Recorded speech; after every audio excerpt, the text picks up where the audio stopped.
Thank you, everyone, for joining us. Thank you for taking time out of your day to join us today for this webinar.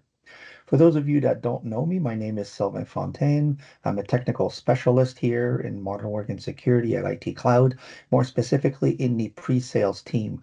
We are here to answer any questions you might have relative to any Microsoft solutions, and my solution area that I specialize in is security. So today's webinar is Get Ready for AI, Strengthen Your Security with Microsoft 365 Business Premium. So we'll take a look and we'll demonstrate how Microsoft 365 Business Premium is really the SKU that makes the most sense for security in the SMB market. Now, Microsoft 365 delivers secure, best-in-class productivity apps, which we all know. Everyone, is quite familiar with Word, Excel, and Outlook for email, but which transforms the way businesses work, eliminating redundant solutions and enabling businesses to adopt AI with confidence using Copilot. Now, that phrase, eliminating redundant solutions, is going to be very important. It's actually going to be at the core of most of our discussion today. So, Microsoft 365 Business Premium is really that SKU for customers that have 300 users or less in their tenants. So it's actually geared for them. So it helps them run their business with a secure AI-powered cloud solution because the security solutions themselves use AI to provide us that security. Now, for companies that have over 300 users, we have Microsoft 365 E3, which is the entry-level security SKU for those enterprise customers. But as well, you can also move up to Microsoft 365 E5. Now, as well, we're going to talk a little bit today about Copilot for Microsoft 365, which is an add-on, meaning that you need a productivity license, whichever one it is. Ideally, if you're in the SMB, it's Microsoft 365 Business Premium, to which you add an additional license. You link an additional license to a user, and in this case, Copilot for Microsoft 365. Now we'll look at how to secure and govern Copilot with Microsoft 365 Business Premium. It's not that Copilot itself is not already internally secure. It already observes security rules. It actually observes all security rules already defined in the tenant, but we can certainly make the use of it more secure. Now, it's standard now that any license of any tenant, I should say, that has a Microsoft 365 Copilot license provision, now you get the use of restricted SharePoint search. Now, what is that? That's a new tool which permits you to limit the number of SharePoint sites that you want to make available for searches and for Copilot use. Now, what that permits you to do is instead of perhaps waiting months and months until you finish setting up your security, you've had meetings with the client, they've come up with a strategy on how they want to label their data, how they want to assign rights on SharePoint sites, and that what you can do in this case is permit one site, let's say in particular, maybe just for testing purposes of Microsoft 365 Copilot. So you can actually remove all other sites from searches for SharePoint searches or Copilot searches in the sense that it gives you time to continue, so you can continue setting up your security before making all the sites accessible to SharePoint search or Copilot. We'll actually look at restricting or blocking risky access with conditional access. Conditional access is a great tool that, along with MFA, we add additional conditions that have to be met. Additional signals are gathered by the security platform before giving someone access to resources. We're also going to look at how we control the use of applications, Copilot as well, on our devices. We'll also look at protecting sensitive data through information protection to encryption of data within documents with sensitivity labeling. We'll also look at DLP policies, which are data loss prevention policies, but we can also talk about data retention policies as well. And we'll also look at audit logging, which is a very important feature which permits you to record all user activity in your tenant. And here we'll have retention and deletion policies. We'll talk about search and export capabilities.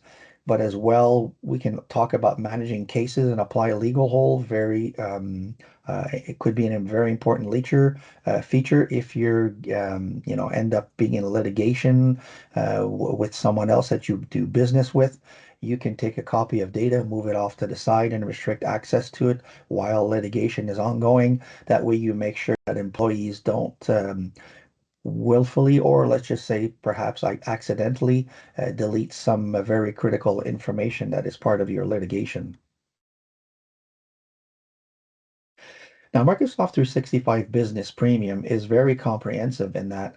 So not only does it give you the Microsoft 365 apps for productivity purposes, but it also gives you Teams for collaboration, and it also provides you with security solutions, all within that one license. Therefore, that's why we say ease of licensing complexity, because I don't have to worry about buying and provisioning or signing multiple licenses. I just provision business premium, I assign it to my users, and the users become protected. The security solutions are embedded. They become activated within my tenants. Some of them might require minimal configuration. If I wish to personalize them as well, I can do that. So it gets you up and running quickly with a very simplified deployment. Now we say cost effective because it is just that, cost effective, because I only need to buy Microsoft 365 Business Premium. It will address, as I mentioned, my applications, my collaboration, and my security. I don't need to buy multiple software, multiple solutions, and then go through, the bother of trying to integrate them, or using them as a standalone, and then you have to move information between applications, which can become quite cumbersome. So we can actually reduce operational expenses with automation. I'll talk about a little bit about that a little bit later on, and I'll lower help desk overhead. Obviously, the less solutions we have for IT to manage, the more efficient we are. So also we'll talk about enterprise grade security, as Microsoft is a top rated security vendor. Now, obviously, Microsoft 365 Business Premium provides you with comprehensive security across identity, devices, apps, and data. And we'll look at each one of those um, some components that are included in Business Premium, which permit you to address these security concerns. And we say industry first, automatic attack disruption, in a sense that the protection is there, it's live, it's active, it's protecting you without even you having to or the customer having to worry about it, having to interact with it. It will actually act for you and protect you, and even take remediation steps for you. So let's go back a little bit in time, maybe a bit of a history lesson. When we first started out, when we were on-prem, we had our workstations. Possibly some of you that have been around for a little while, it used to be that our desktop machines didn't even have an antivirus. And then when they did start having it, sometimes we didn't put it on our servers because of performance issues. But, regardless, we would end up with an antivirus solution on our workstations. Sometimes it would be the same as on the servers, sometimes it wasn't. Then we have our, internal email servers. We'd have an email anti-spam solution on that. Once again, at first we didn't, but later on, as the years, had got on, we ended up putting that on because spam was becoming a real thing. But we did device management in the sense that we control the behavior of devices. We're able to deploy certain features, or restrict certain features through GPOs or through SCCM if you had larger clients. Now, as well, we could have talked about content encryption service in those days, but the solutions were very limited. Now, as people got on, they got into business, maybe 4, 5, 10 years ago, then the only IT infrastructure they know is the cloud. They really had no need for on-prem. If you're a small business of 2 or 3 employees, you're certainly not going to buy a domain controller, buy an email server, and buy a file server. You're just going to go straight, to the cloud with your subscription Microsoft 365 productivity licenses. So obviously, though, at that point, we're using either Windows 10 or Windows 11. So we have a consumer type antivirus built into the workstation, but it is just that, a consumer antivirus. And then we have the standard Exchange Online protection for email anti-spam, and as well for device management. Unless you're getting into a third-party solution, you're not doing device management. And unless you're, once again, getting into a third party information encryption service, then you're not doing that. You are, however, subjected to Entra ID for identity and access management, which is a good thing. Now, if we look at some hybrid scenarios where some people started out on-prem, they moved to the cloud, but sometimes what will happen in this case is a question of uniformity because we started out, as a business. We had our building, everyone would come into work, but as time gone on, we started hiring people perhaps from other areas, that geographically they just can't make it into work. So in some ways, we started treating those people a little bit differently because they weren't on-prem necessarily. So instead of saying, you know, I'm going to go through, I'm going to buy a laptop, I'm going to fix it up for you, I'm going to ship it to you. Why don't you just go buy one and I'll pay it back for you? You can just simply download Office 365 or Microsoft 365 in this case, and you can just, start using the productivity side of things and, we'll talk on Teams and, that's it.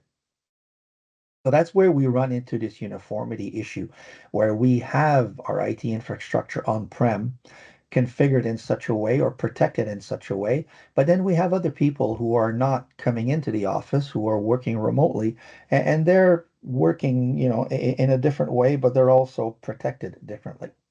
So Microsoft 365 Business Premium gives us the opportunity to address both of those issues. Now, whether you have on-prem people or in the cloud people, or if you have both, now we're able to protect our devices, as far as antivirus goes, we can use Defender for Business. So we're able to uniformly, use Defender for Business on our Windows 10 or Windows 11. And we're also able to apply Defender for Business Server on our servers because it is possible. There is a small limitation with Defender for Business Server in that you are limited to 60 servers or less. But honestly, generally speaking, in an SMB type of environment, that is usually not a problem. Now, when we're talking anti-spam email protection, we're now moving up from the base protection, which is Exchange Online protection, and now we're moving up to Defender for Office 365, which gives us safe links and safe attachment, which is a zero-day type of protection. And we'll look at that a little bit more in detail later. We're also now able to manage our devices, whether they are at the office, people are on-prem, we can still use Intune to manage those devices. And as well, we manage remote people's devices using Intune. And then we get into content encryption, which is how we're able to achieve those data loss prevention policies to prevent against exfiltration. We're also able to configure data retention policies or data suppression policies. And all of that is done through information protection in Purview, which permits us to encrypt content.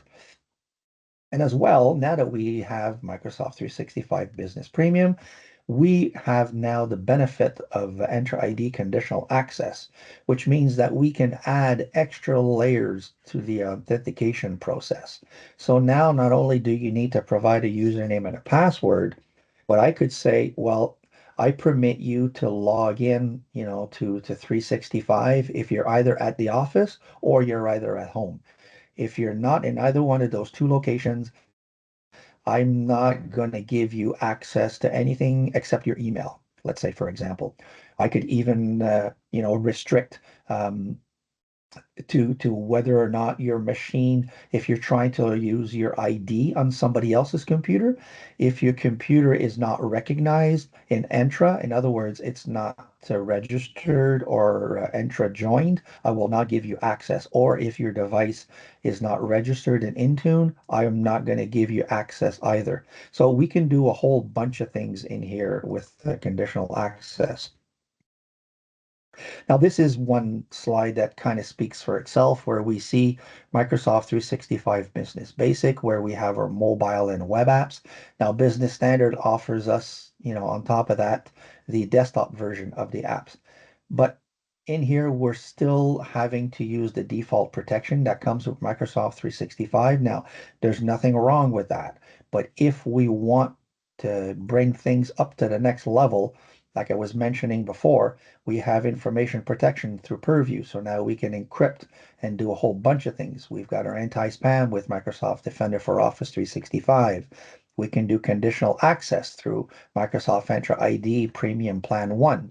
We can manage our devices using Intune.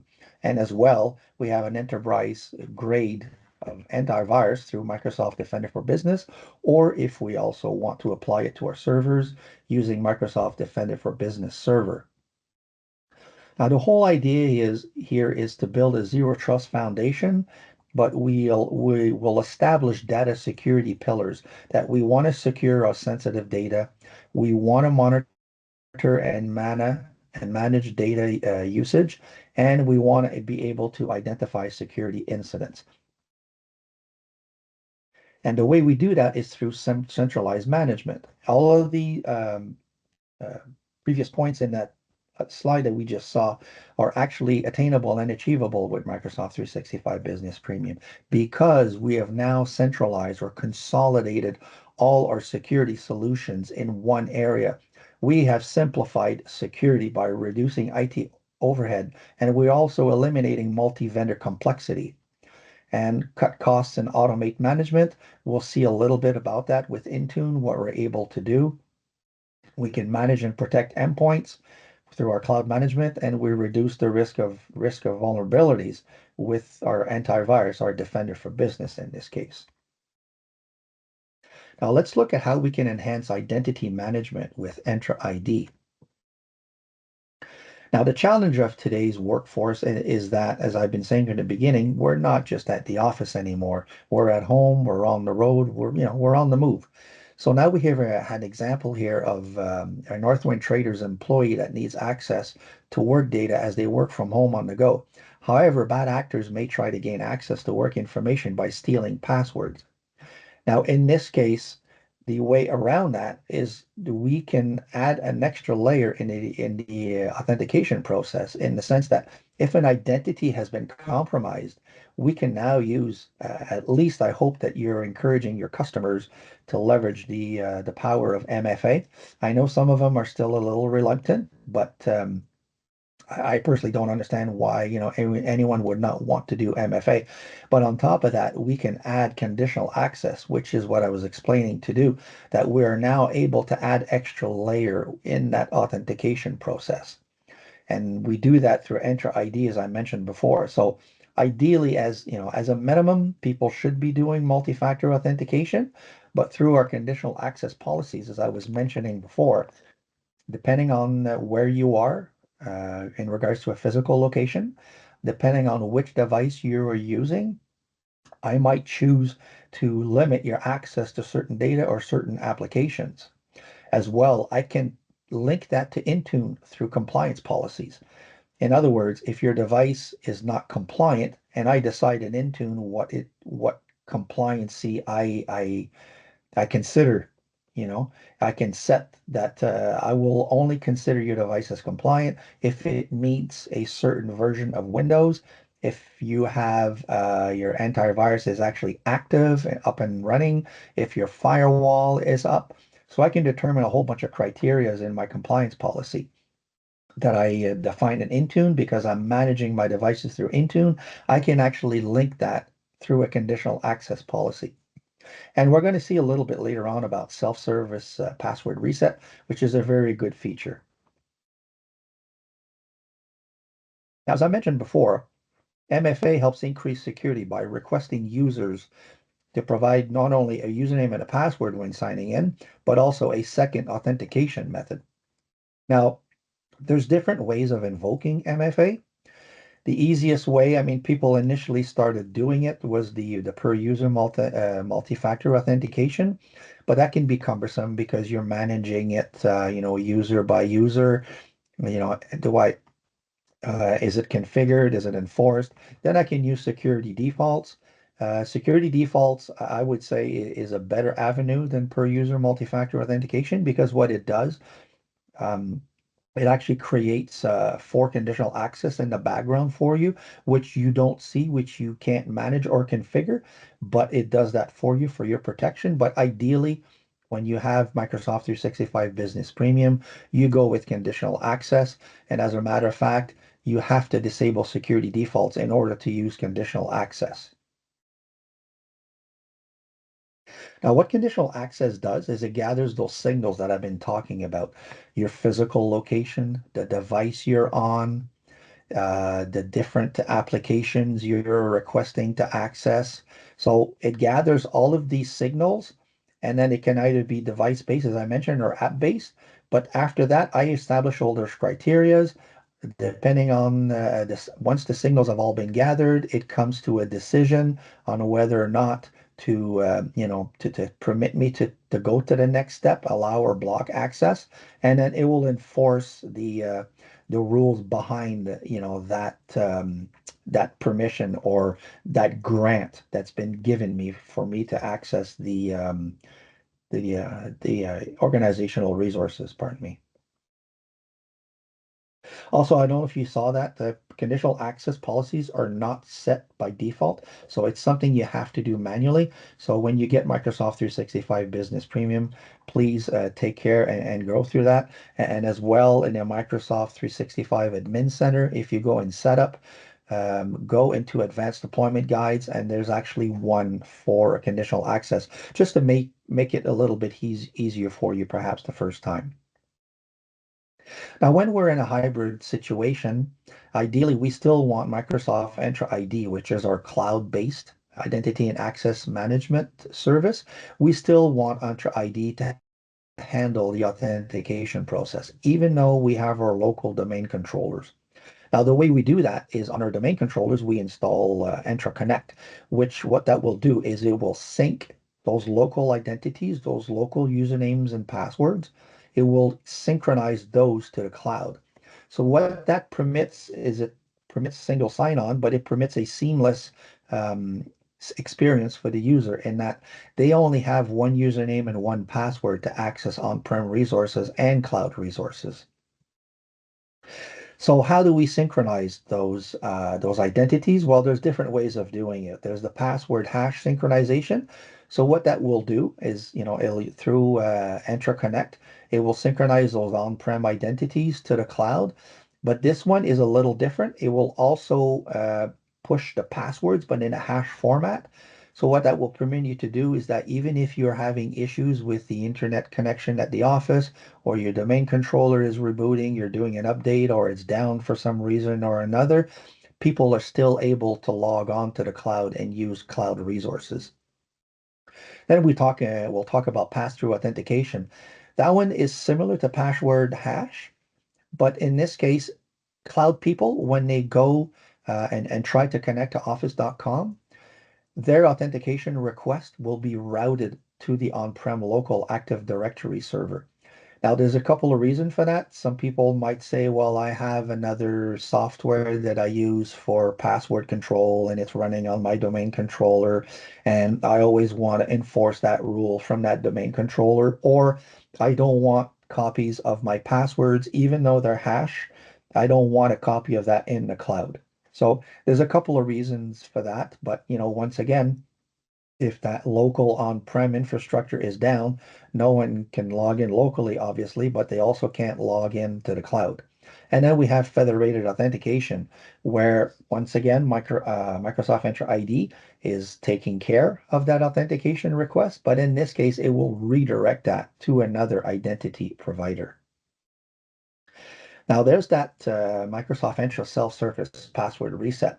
Now I always say this is a really, really interesting feature, in that if a user suspects that their identity has been compromised, because we all know users like to somewhat take the easy way out. Chances are someone will decide to use their username and password from work because it's one that they know, it's one that they use regularly.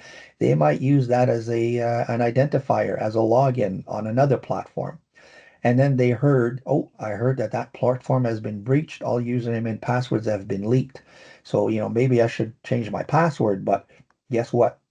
It's Friday night, it's the weekend, the office is closed, they can't reach IT. So what can you do in this case? Well, in using this, the user can actually reset their own password without IT having to intervene. Now, in a normal course of business during the day, it would also reduce the loss of user productivity because they also don't have to wait, for IT to answer their help desk request. But and we talk about users that must be enrolled. What we mean by that is there are methods that are used. You have to prove who you are, and you have to enroll yourself in those methods beforehand, before the user can actually start using the service. Now, this is what the SSPR licensing options look like, and this is where it's very interesting if you have Microsoft 365 Business Premium, is not only can you do those first two, but this one is the one that's really interesting, is the hybrid user password change and reset with on-prem write back. So what that means is the user was at home on the weekend, they reset their the password for their account, and then that way when they come back to the office Monday morning, they're now able to log on locally using that new password that they changed on the weekend. Because in this case, when we activate the service, we'll also configure Entra Connect to permit password right back to the local domain controller. Now we'll look here at securing communication channels, emails, and apps. This is where Defender for Office 365 comes in. Now, we all know we get way too many emails, but unfortunately, some of those emails are not legit. They're phishing emails. They want us to to give out our username and passwords. And in this case, this is exactly what happened. The employee received an email with a link to a secure document or what they thought was a secure document. And of course, it asked them to authenticate. So they entered their credentials to view the document, but it failed to load. So they just moved on, kept working during the day, not realizing that this had been a phishing attack. So what's happening now is their identity has been compromised. Now the hackers are able to use their username and password and access all information that the user normally has access to. So ideally, we can block that with Defender for Office 365, which comes with Microsoft Business Premium. So this gives us an added layer of protection over and above Exchange Online protection. So we call this a zero type uh, email protection, because what happens is not only the email will still go through Exchange Online protection, but then we'll add this second layer of safe links and safe attachments. So a link in the body of an email will actually be validated when the user tries to click that URL to go to that distant website. Microsoft will go and do it for them beforehand. It will examine the website, and make sure that everything there is kosher.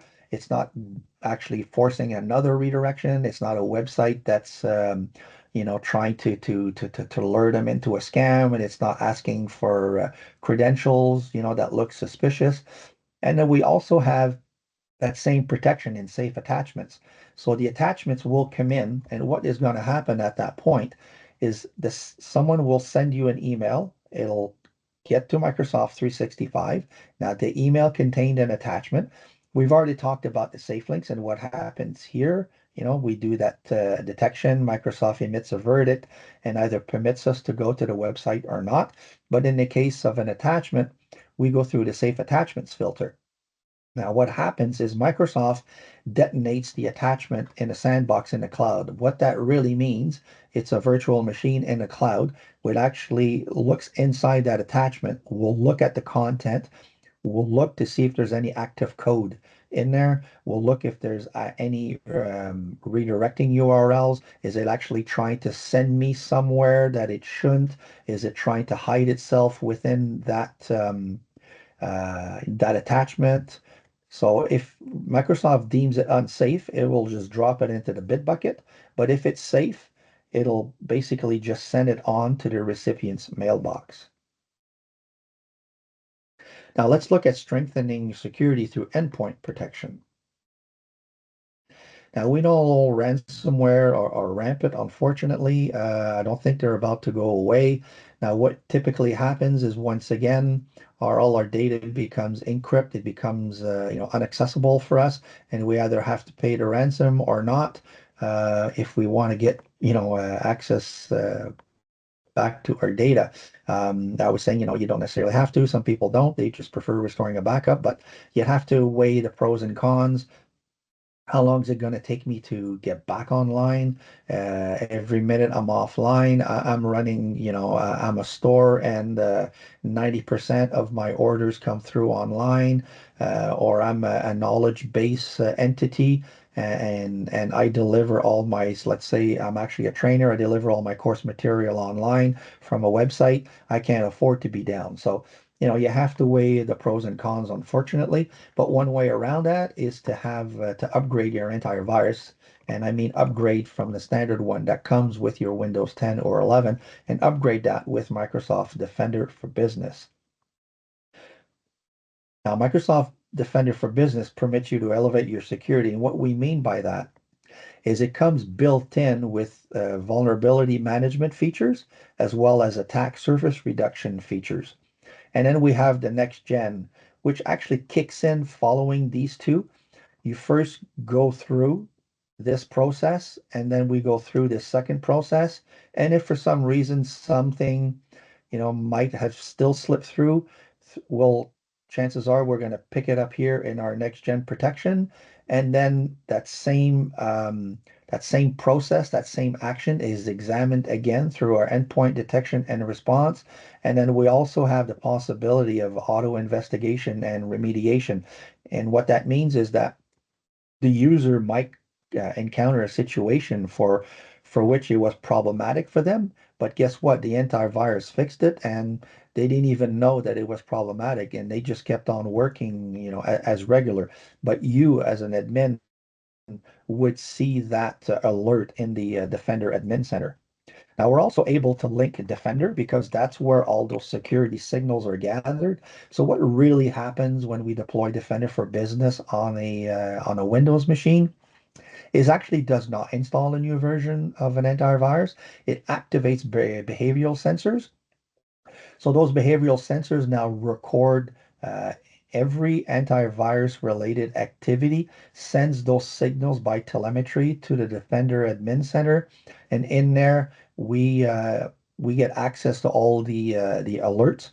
And if we have the same type of behavior that's happening on multiple desktops, then we'll regroup those alerts into what's called an incident because it's just easier for us humans to deal with an incident. In other words, to deal with one problem happening on multiple devices. But we can also extract those signals from Defender. And if we wish to have those security signals handled by a third party external platform, we can certainly do that through APIs. Now, the beauty of Defender for Business is that it's not only good for Windows, it's actually good for Mac OS laptops, it's actually good for Android, and it's actually good for iOS.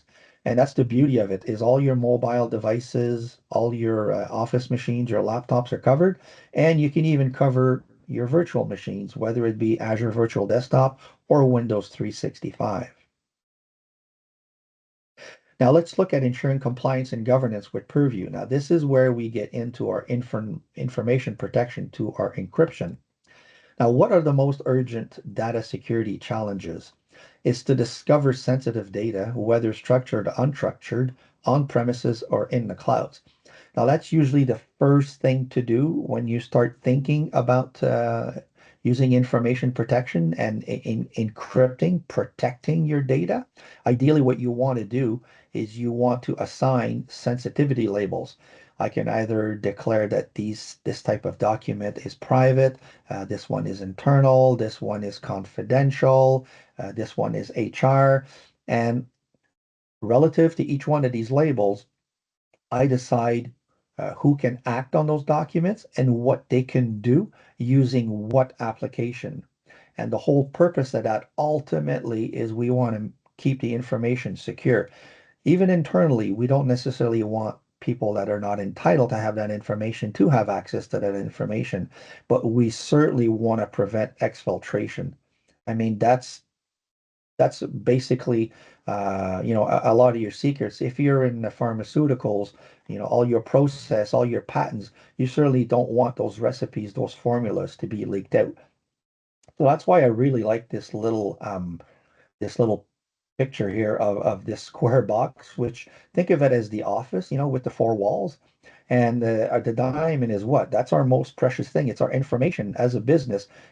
Without information, that we've produced, our information is critical. Like if we use, again, an analogy of pharmaceuticals, our processes and our patents.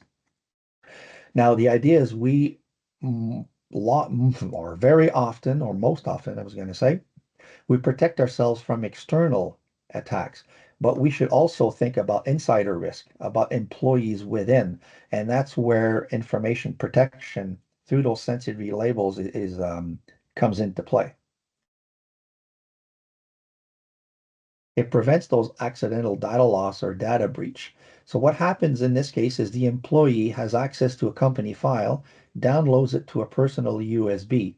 The employee leaves the company, no longer employed, now has that USB with a sensitive file on it, but they can still access that file. If we had used information protection and we had encrypted the data, that information now would no longer be available because what you need, you have to prove once again who you are before you're permitted access to a piece of information that's encrypted using information protection. And that means you have to have a user account within the organization. So that's the beauty of this. It's not like in the old days with our on-prem or NTFS file servers. The security was linked to the drive, to the file system itself. Once the file left the server, it landed on my desktop, I could share it with anybody.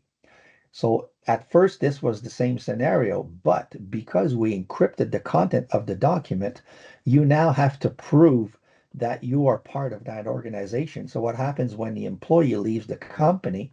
They are no longer employed. So they no longer have a 365 account in the tenant. So they're no longer able to authenticate to that tenant where that file came from, where it was encrypted from. So that's why the information remains secure. Yes, the employee will have the file, but they can't read the information within. Now let's look at our device management with Microsoft Intune, and we call it effective because I'll give you a couple of tips and tricks here. Now, Microsoft Intune, a lot of the time, people, when I talk to partners, and they'll say, "Yeah, but it's only good for mobile devices." And I say, "Why do you say that?" Well, because when I go in Intune, it says it's an MDM, it's a mobile device management service. I said, "You're right. That's what it says. But we have to remember when Intune came about. Intune came about because of mobile phones and tablets while we were still, basically working on-prem, working from the office. So Microsoft put together Intune as this management platform in the cloud, but it was originally built to address mobile devices.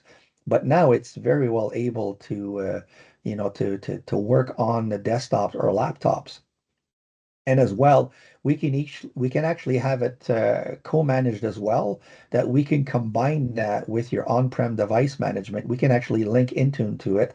And I was mentioning before, it's cross-platform. It's good for Apple and for Windows. And the beauty is we can do that for our servers and our Windows 10. But it's also good for Linux when we're talking about Windows Defender for Endpoint. And this is where we showed this link between Intune and Defender for Endpoint, because what we can actually do, when we're talking about deploying Defender for Business on devices or on endpoints, the quickest or easiest, it depends, where you're standing, but you can execute a local script to activate Defender for Business on your device. Or what you can do is you can configure Intune that as soon as you enroll a device in Intune, the device will actually go and register itself and activate Defender for Business. It will go and register itself in the Defender Admin Center. But we can even take that a step further.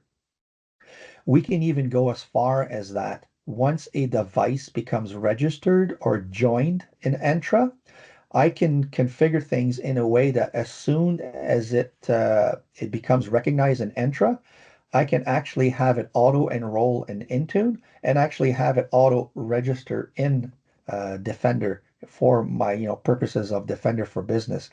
So it becomes really easy. It just depends where you are in your management journey or where you are in your security journey with your devices. Now we talk about work data on personal devices. Now Intune can as well, manage. In this case, obviously, we're looking at a mobile device, but it can also control or manage not only corporate devices, but it can actually manage personal devices. Now, the idea behind this is that we want people to participate, to be active, to be more productive, but there could be some areas where some employees require people to go on the road, but they'll say, you know what, I'm not going to buy you a cell phone. I'm going to give you 40, $50 a month for your cell phone, but I'm expecting you to read your email or to access SharePoint, or, to hold Teams meetings with us or whatever the case may be. So in that instance, it was, the person this would be a case of a BYOD because the person would be using their own personal device, but it would be also using it for corporate reasons. Now, what we can do through Intune is we're actually able to separate the device in two in the sense that we're able to give access to corporate or managed apps to individuals on the personal devices while still permitting them to use personal apps on that personal device. But the advantage to that is we're able to control as well what happens to the data within those managed apps or those corporate apps. What we mean by that is when the person leaves the company, we go in Intune and we can say, I wanted you to remove all corporate apps and data from this device, and that device being the user's personal device. And as well, they wouldn't still be able to use the applications anyway, but they could potentially still be able to see the information within the application, though, because at that point they've left the company, but they no longer have a 365 user account anymore. So we're really able to wipe, let's say, the corporate portion of the device. But what we're truly able to do as well with corporate devices is we're able to do a complete device wipe in Intune. So in the sense that will happen sometimes when people leave the company, they're a little slow at returning their device, or they just decide not to return the device, or it could be that someone just, accidentally lost their corporate device. In this case, you don't want to take a chance. Next time the device connects to the internet, it'll detect that push from Intune, and we can do a device wipe on it. And as well, we already illustrated that before where, we're able to act on the corporate or the managed section of the device, but the personal data, the unmanaged apps of the users still remain. Now, I purposely left this little section here where we talk about personal devices, that they grow in popularity. It's a good option, but we should always ask ourselves, if I want to get into that practice, I have to think it's an extra step in the sense that it's not just resetting a device because the device is not mine to reset or to wipe. So I have to remember to go in Intune and to go and eliminate those apps and that data as well. Now, unfortunately, yes, we're talking about a lot of different security solutions, but I say, unfortunately, if you're not using Microsoft 365 Business Premium, because if you're not, then you have to work with a singular or specific antivirus solution, I have to work through another collaboration platform. I'm actually using another mail service. I'm actually using another device management service, and you get the picture. I'm using another anti-spam for phishing. I'm using a different service for encryption for my data protection. And, once again, my antivirus is for my ransomware is another solution. So do I really want to be managing all of these different solutions separately, individually? Now think about it as well. Do I really want to manage all these invoices and understand all the features, configure all the features? Do I want to train all existing staff on these solutions? And do I want to train all incoming staff, for onboarding purposes?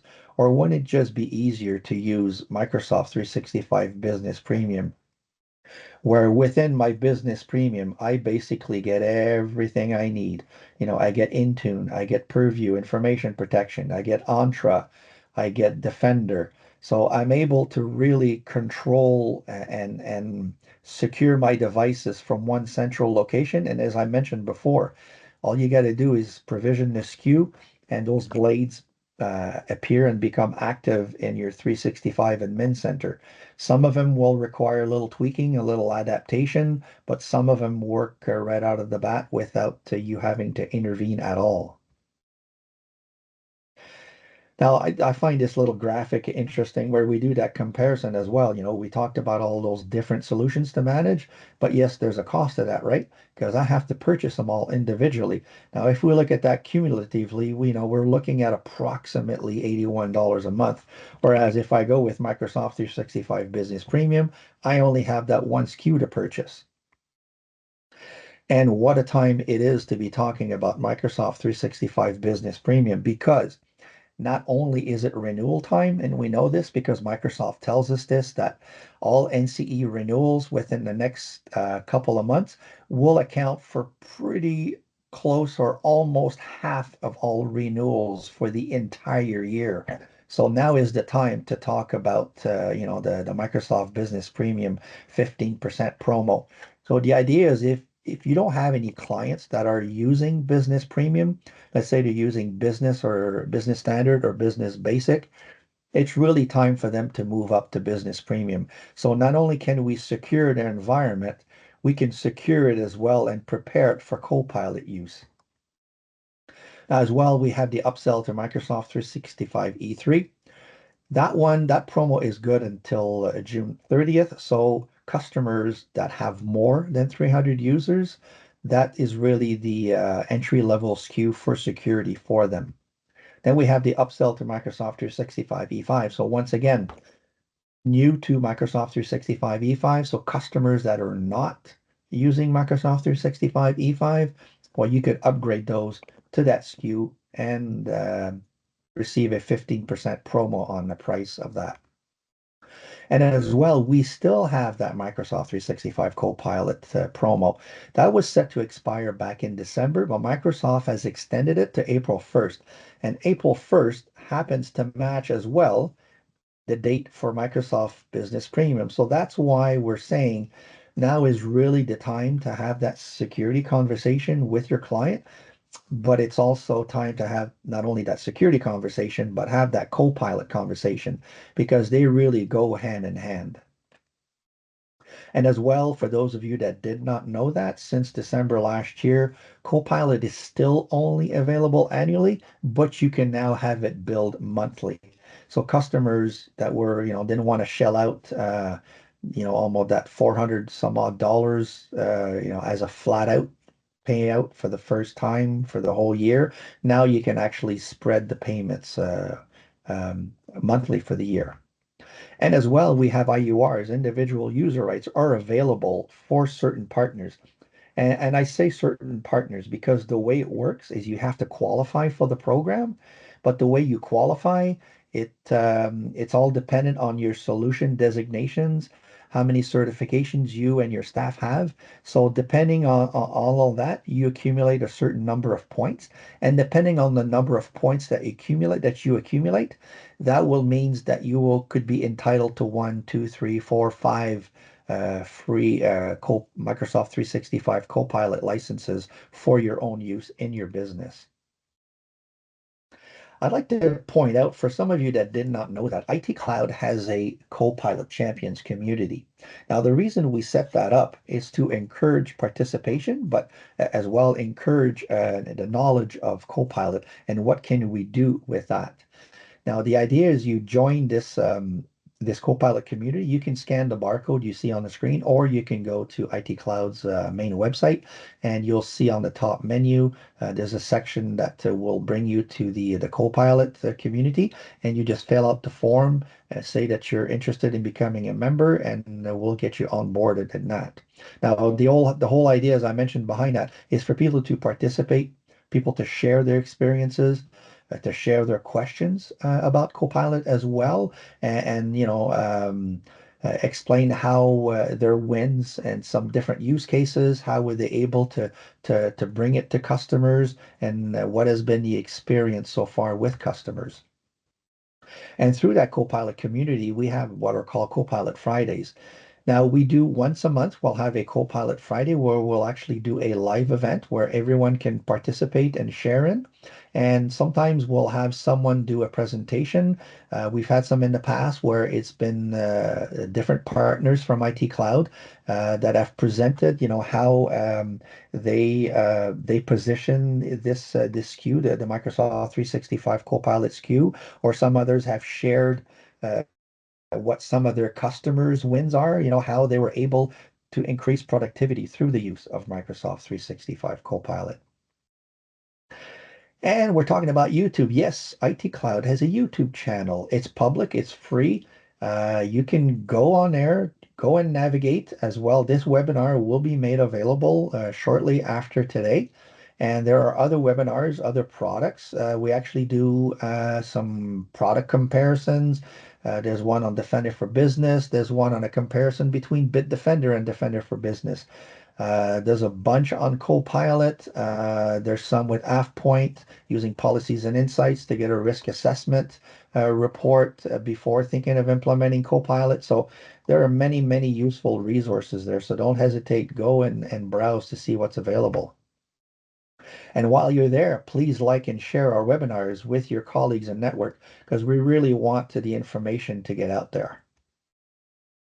Now, if any of you still have any questions following today's webinar, whether it be on a specific security function, you want to talk about Defender for Business, or you want to talk about Defender for Office 365, or you want to talk about Business Premium as a whole and how to position it, or you want to talk about existing security solutions that your customers, you're trying to land that promo, that upsell with that customer, and you want to find a way in, you want to find a way to approach it. Well, you can book a call with me if you choose the Microsoft 365 tile here. So once again, you can either scan the QR code, and I put the URL here down at the bottom. So take a screenshot of that and book a meeting with me that's convenient for you.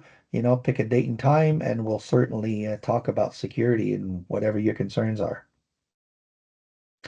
And as usual, we ask you to give us your feedback. Please evaluate our sessions, our webinars. We ask this all the time. Webinars, technical trainings. We want to improve. We want to make sure that we are giving you the best value. You are our partners. We value your business. We value your partnership. So we definitely want to keep improving. We want to keep delivering content that's meaningful to you. So please don't hesitate. Fill out the evaluation form and help us get better. So on that note, I will say thank you. I'm just going to go take a quick look at the chat to see if anyone has posted anything.